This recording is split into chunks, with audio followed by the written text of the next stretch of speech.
This is just my observation. If you want to react to it, go ahead. Yes. Your Honor, I have been saying, I mentioned this 91% liquidation since this morning. In all fairness, I heard that this morning, Mr. Chairman, I want to see the list of all those beneficiaries, 91% of 728 million. That is the reason why it was necessary for Bolante to come and face the Senate. Okay. Well, he spoke out already, and in how many hours? What you got from him was very difficult to get anything much from him because he beat around the bush. He was well rehearsed. He was telling us that, as you probably saw, that the money was not given out that way. What they gave out were fertilizers, farm implements. It was very difficult to get anything much from him. At the same time, you knew that it was not the whole truth. Okay, and the Euro generals? Again, there's an ombudsman case ongoing already because charges have been filed. And the first committee hearing by Senator Santiago during the break already has a committee report. But we had a second hearing. Now it is really up to the next chairman of both committees, Foreign Relations and Blue Ribbon, to either continue the hearing or let the ombudsman and the case before it take its course. Because it was also very clear that the man responsible had taken the axe. He took the fall and he said, nagkamali ako, hindi ko ginawa ito. Remember, in one of my questions, I asked him, labag yan sa BSP circular. Bakit hindi mo din naklara yung pera? At inamin na niya. Ano pang gagawin mo kung inamin na mali at haharapin daw niya yung kaso sa korte? Ano pang gusto namin mapiga? Pero pinipilit namin sabihin kung sino bang pinapaktakpan, hindi aaminin. So how do you squeeze blood out of stone? So what? We should just stop it na lang? Or what? There should be a closure. Pag-uusapan yan sa committee because I don't like leaving things hanging. The NBNCTE is hanging. We need a committee report. The fertilizer fund probe was reopened because of the presence and the coming home of Bolante facing the Senate. The Euro Generals has a committee report based on the first hearing, had a second hearing, and we will see whether we need a second committee report or just integrate the findings of a second hearing into the first committee It's almost report. like there's a pattern. No? Everybody just denies that anything's wrong, and then they just expect or hope that you guys will say, okay, you denied, so there's nothing more, then let's close it. All of these investigations should be in aid of legislation.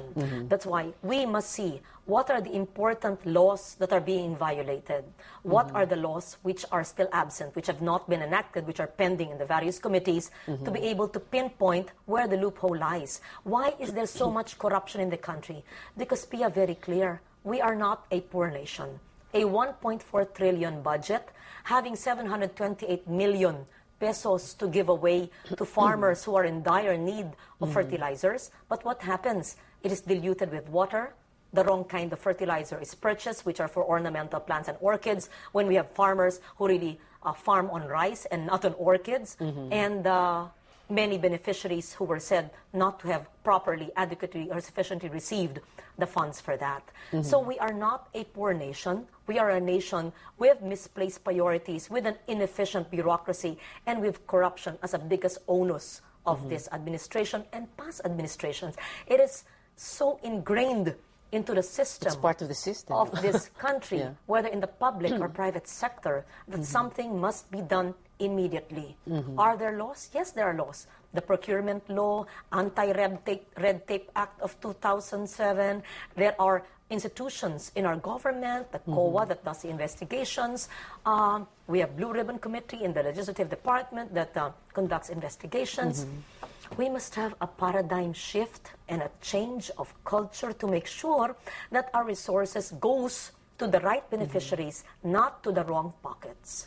Is corruption worse now than, say, during Ferdinand Marcos's time? I was a child then. It's difficult for me to really assess how bad it was then and how it is now. What I can say is that corruption is very bad now, not coming solely from an opposition senator, but even coming from international agencies and the World Bank as well, that has withdrawn some of our loans before or had staggered giving of our loans granting of our loans because of corruption, even in road projects. So it is important to curb, if not totally eliminate this.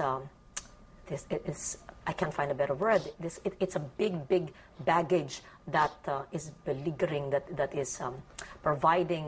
It's like a bird. We're like a bird that we want to soar with our wings, but there are boulders, and that one of those boulders is corruption. It's like a disease. Yes.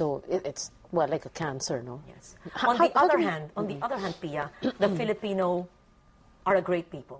The Filipino are brilliant. The Filipino are hardworking. When you bring them abroad, they follow the rules. When they follow abroad, many of them do not steal, hardworking, and excel as professionals. Why is that? That's why we need to reform ourselves for ourselves as well. I was about to ask you, so how are we going to get rid of corruption? I suppose you're going to say it really begins in, it's a change in culture, attitude, behavior.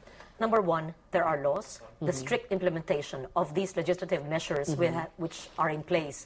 And second, it's a problem of leadership. It's an issue of political will to really make sure that the judicial process goes swift, fast, and is transparent for those who violate the laws. Okay. It is not a matter of enacting new laws, although legislation can be reviewed on where the loopholes are. If you do become president, what are you going to do about all these issues, ZTE, NBN, Hello Garci, the fertilizer fund scam, the Eurogeneral, so many what Good question. unanswered. You don't even have to do anything about it because it will not happen. It will not happen. No, It will not happen because I will not do anything of that sort. Okay. And will never allow anything of an iota of that sort to ever happen if I become president. But those issues that you say have not found a closure yet, kung umabot ng beyond 2010 at ikaw ang presidente, Oh, that will what be do a you new do? Congress by then. Because remember, the 2004 to 2007, Congress had committee reports and there were closures. So the 2007 to 2010 Congress, the 14th Congress, we will have to have a closure to these issues soon. Yes. Okay. You talked about, we have like a minute to go before we say goodbye to you. And That's- sayang, no, I've time not flies even talked so about fast. climate change yet, yes. Yeah. Well, I wanted to end with that, no, climate change, being green, or your environmental concerns. These are issues that are very, very close to your heart and are really Close to important. my heart and close to the stomach and our gut issues, Pia. Because these are issues which affect the farmer, the fisher folks, the upland dwellers, those who live in coastal communities. With the 1 meter sea level rise, we can imagine 129,000 hectares of 28 out of our 80 provinces could be affected and be underwater. It is an issue that is so important that we need to mainstream disaster risk reduction and climate change into the national development agenda. It is something which each and every department of government must heed now before it is too late. It is not an issue only for scientists. It is an issue for each and every Filipino. And that is going to be the centerpiece of your platform. It is part of my platform to mainstream climate change and environment and sustainable development.